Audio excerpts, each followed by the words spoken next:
Hello everyone, আসসালামু আলাইকুম। আজকে আমরা দেখব ফাংশনের সব কিছু, ফাংশন কি, ফাংশন কাকে বলে, ফাংশনের প্রকারভেদ কী কী।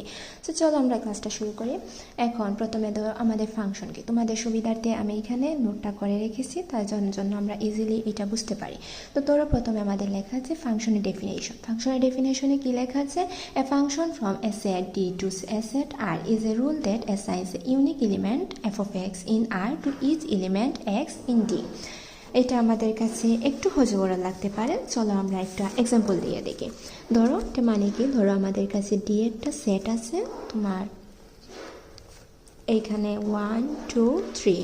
ধরো আমাদের কাছে আরেকটা সেট আছে যার মান 4 5 6।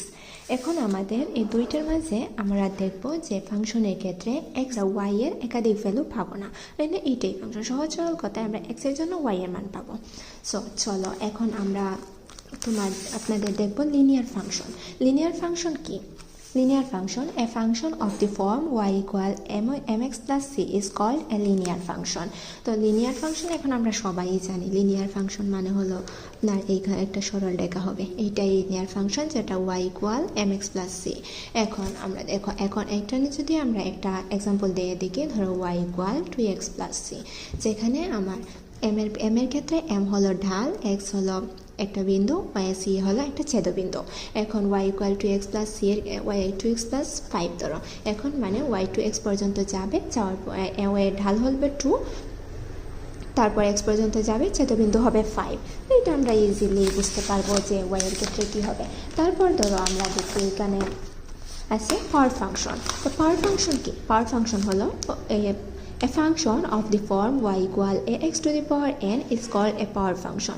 তো পাওয়ার ফাংশনের ক্ষেত্রে ধরো আমাদের একটা পাওয়ার দেওয়া থাকবে, এর মানে এর একটা ভ্যালু থাকবে, দেন এক্সের উপর একটা যে কোনো একটা পাওয়ার থাকবে। এটা ভগ্নাংশ হতে পারে, তোমার যে কোনো একটা বাস্তব সংখ্যা হতে পারে, যাই হতে পারে। ধরো আমার y ইকুয়াল 2x কিউবও হতে পারে, y equal x to the power হাফও হতে পারে, মানে এনি কাইন্ড অফ জিনিস হইতে পারে এখানে। তারপর ধরো আমরা দেখব এক্সপোনেনশিয়াল ফাংশন, মানে সূচকীয় function. A function of the form y equal a two the power x where x not equal 0 or 1 is called exponential function। মানে কি, মানে x এর মান আমার 0 হতে পারবে না, অথবা 1 হতে পারবে না, অন্য কিছু হতে হবে, 0 অথবা 1 বাদে অন্য যে কোনো কিছু হতে পারবে। যেমন এখানে y এর ক্ষেত্রে এর ক্ষেত্রে একটা ভ্যালু ধরা হয়, তারপর এটাকে এক্স ধরা হয়। এখন ওয়াই এর ক্ষেত্রে আমরা এখানে এক্স এর ক্ষেত্রে আমরা যে কোনো কিছু ধরতে পারি 0 আর 1 পরে। ধরো ওয়াই এর ক্ষেত্রে আমরা 3 টু দি পাওয়ার এক্সও ধরতে পারি, ওয়াই এর ক্ষেত্রে এ টু দি পাওয়ার এক্সও ধরতে পারি, কিন্তু ওয়াই এর ক্ষেত্রে আমরা 0 টু দি পাওয়ার এক্স আর 1 টু দি পাওয়ার এক্স, এই দুইটা জিনিস আমরা কখনো ধরতে পারবো না। এইটাকে বলে exponential function. Now we talk about piecewise defined function. তো পিসওয়াইজ ডিফাইন্ড ফাংশন একটু ঝামেলা মনে হইতে পারে, তো আমি এটা তোমাদেরকে ইজিলি বুঝাইতেছি। ধরো পিসওয়াইজ ডিফাইন্ড ফাংশন মানে হলো একটা খণ্ডায়িত ফাংশন, যেখানে আমরা ধরো একটা দিনের মধ্যে তোমার 3টা অংশে কাজ করতে হবে।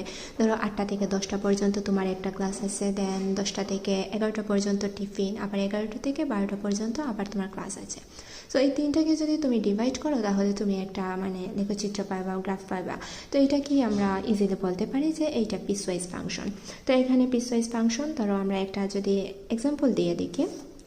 এক্সাম্পলের ক্ষেত্রে ধরো -x এর জন্য আমার একটা দেওয়া আছে, একটা ভ্যালু দেওয়া আছে, এক্স স্কোয়ারের ক্ষেত্রে একটা রেঞ্জ দেওয়া আছে,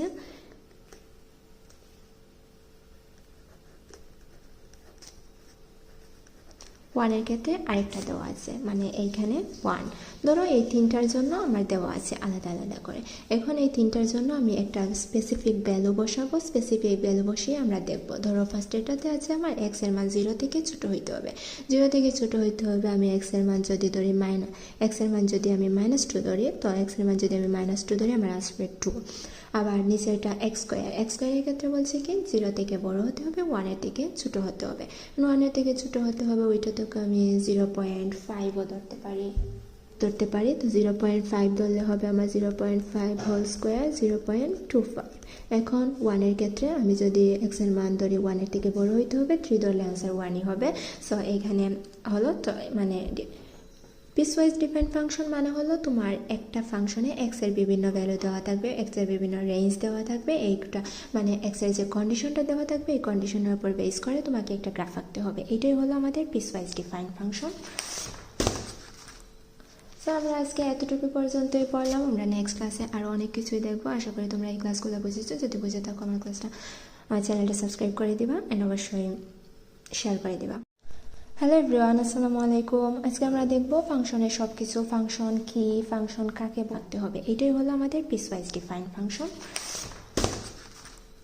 সো আমরা আজকে এতটুকু পর্যন্তই পড়লাম। আমরা নেক্সট ক্লাসে আরও অনেক কিছুই দেখবো। আশা করি তোমরা এই ক্লাসগুলো বুঝেছো। যদি বুঝে থাকো আমার চ্যানেলটা সাবস্ক্রাইব করে দিবা অ্যান্ড অবশ্যই শেয়ার করে দিবা।